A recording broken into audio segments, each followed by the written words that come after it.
All right, our correspondent Jessica Taneja joins us to get us more. Jessica, what do you make of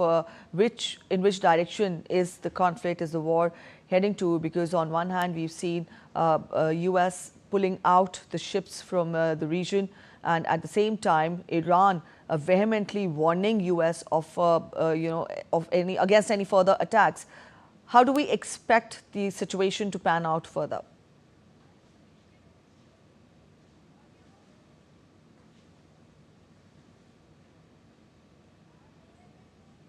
Definite answer to, because it is uncertain as it was when this conflict began on February 28th, and it continues till now, although there is an extended ceasefire, but things still remain uncertain because the US Navy has continued its blockade of not just Iranian ports but also the Strait of Hormuz, and it's not open for business as it was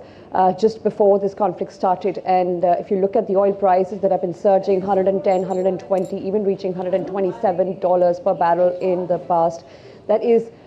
quite a significant jump from the time that it saw, or it was in jeopardy during the Russia-Ukraine conflict. So all of these things, and of course the politics playing back home in America, where the Senate is debating about why this continued military action or presence in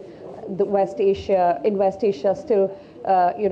makes it very difficult to arrive at decisions, and certainly military decisions which have not been decipherable for many, but the kind of barbs exchanged on social media and otherwise between Iran and America have sort of given us no sense of what is going to happen in the future, which direction is it headed, what is the objective that the American establishment wants to achieve out of this entire military endeavor that has been going on for a while now, leaving the global economy in a complete shock and panic, because as energy prices go up and down, it tends to affect all our daily lives, and it certainly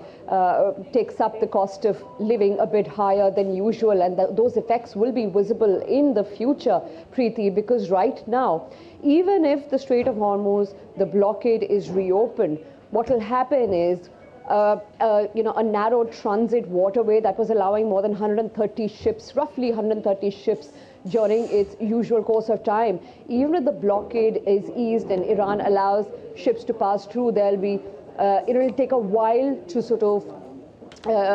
for these ships to arrive at their destinations, because there will be so many there'll be so many queues, as well as the production capabilities of all the major oil producing nations in the Persian Gulf would have to look into. So there is a lot of complexity that surrounds it. There will be